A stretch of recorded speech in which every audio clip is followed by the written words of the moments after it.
Hello friends, welcome back to my channel H Smart. আজি এইটো ক্লাছত মই গণিতৰ মিশ্ৰণৰ সাইটা কোৱেশ্চন লৈ লৈছো। এটো মই পাৰ্ট 2 বুলি দি দিছো। গণিতৰ পাৰ্ট 2 এটো। ক্লাছৰ পৰা আপোনালোকে উপকৃত হলে লাইক আৰু সাবস্ক্ৰাইব কৰিব নাপাৰিব। লগতে নিজৰ বন্ধু বান্ধৱীসকলক শ্বেয়াৰ কৰিব। ইয়াতে 1 নম্বৰ 2 নম্বৰ 3 নম্বৰটো সেম আছে। 4 নম্বৰ কোৱেশ্চনটো অলপ বেলেগ আছে। এটো আপোনালোকে স্ক্ৰিন নকৰাকৈ ভালকৈ চাই ল'ব। এটা আৰম্ভ কৰিছো। Question number 1 আছে এটা কোম্পানীয়ে 60% লাভ কৰা এটা পণ্য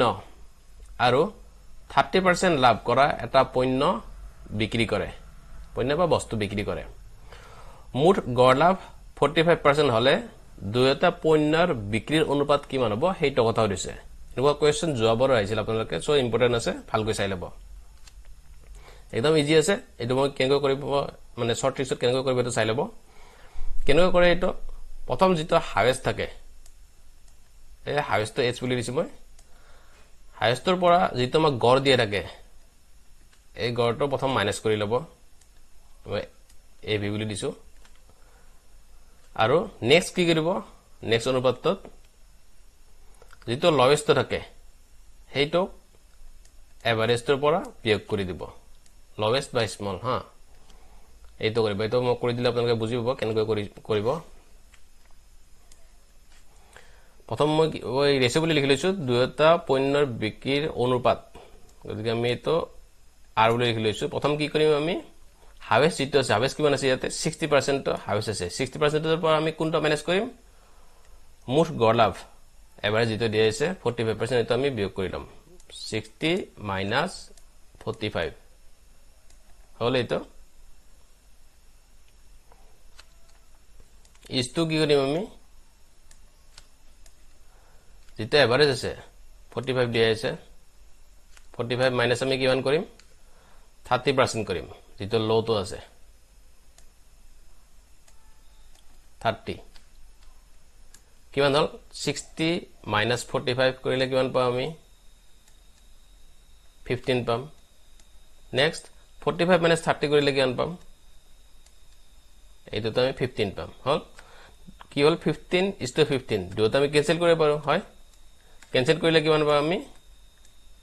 1:1 পাম হয় এইটো হৈছে শুদ্ধ উত্তৰটো কোনটোত আছে অপচন ডি ত আছে এইটো শুদ্ধ উত্তৰটো পাইছে বুজি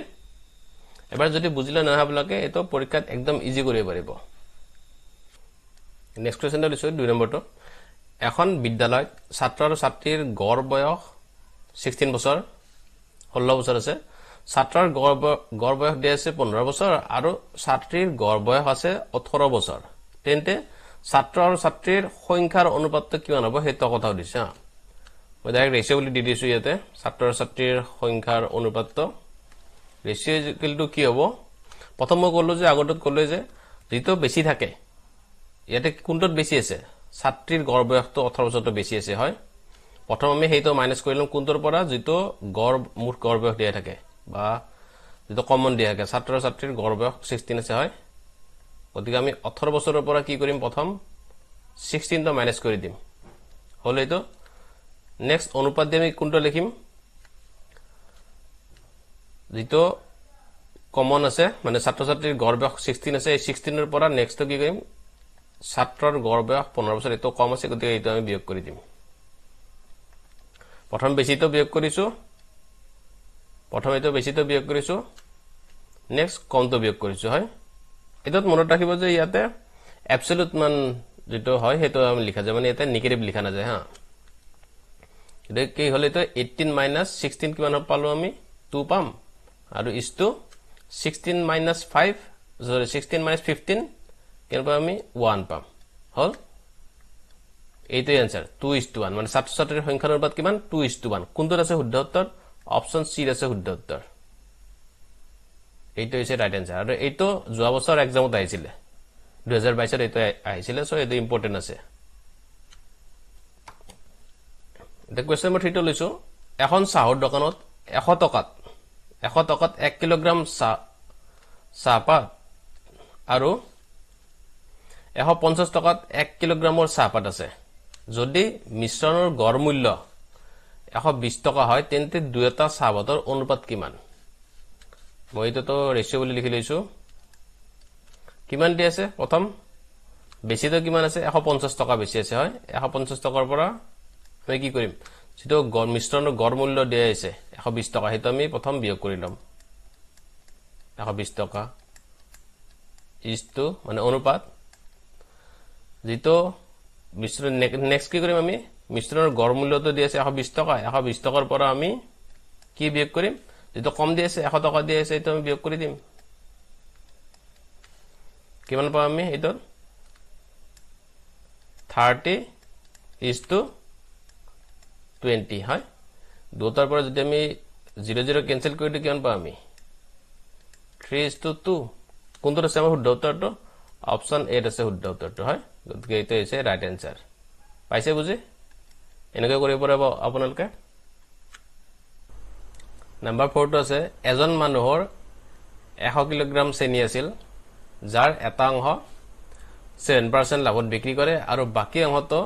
17% লাভত বিক্ৰী কৰে মুঠতে তেও 10% লাভ কৰে তেও 7% লাভত কিমান চেনি বিক্ৰী কৰিছিল হেতু আমি উলিয়াব লাগে প্ৰশ্ন বুজি পাইছে আপোনালোকে কৈছে কি এজন মানুহৰ 100 কিলোগ্ৰাম চেনি আছিল তাৰে তেও এটা অংশ 7% লাভত বিক্ৰী কৰিছে আৰু আনটো অংশ 17% লাভত বিক্ৰী কৰিছে মুঠতে তেও লাভ হয় 10% আমি উলিয়াব লাগে 7% লাভত কিমান চেনি বিক্ৰী কৰিছিল হেতু প্ৰথম আমি ৰেশিওটো উলাই লম ৰেশিও কিমান হ'ব প্ৰথম কি কৈছো আমি বেছিটোৰ পৰা কমটো মানে কি বেছিটোৰ পৰা গড় যেটো আছে হেতু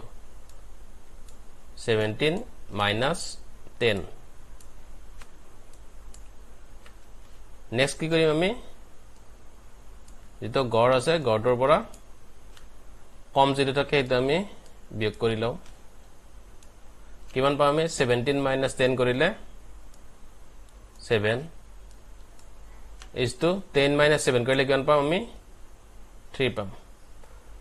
তাৰমানে আমি অনুপাতটো কিমান পালো 7 is to 3 এতিয়া আমি কি কৰিব লাগিব 7% লাভত কিমান চেনি বিক্ৰী কৰিছিল হেতু আমি উলিয়াব লাগে মই ডাইৰেক্ট লিখি দিছো এটো 7% লাভত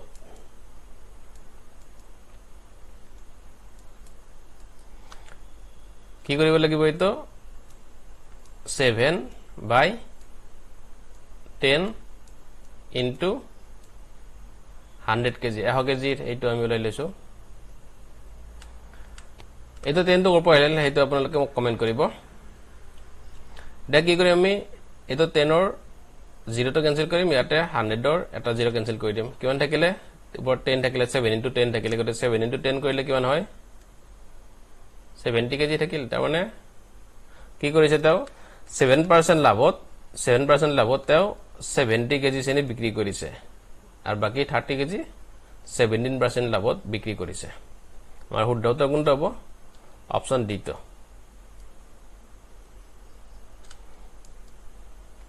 তবনক ক্লাছটো মানে ক্লাছটোৰ পৰা আপোনালোকে যদি উপকৃত হৈছে তেনলে লাইক আৰু সাবস্ক্ৰাইব কৰিব নাপাৰিব লগতে নিজৰ বন্ধু বান্ধৱীসকলৰ লগত শ্বেয়াৰ কৰিব বৰ্তমানলৈ ধন্যবাদ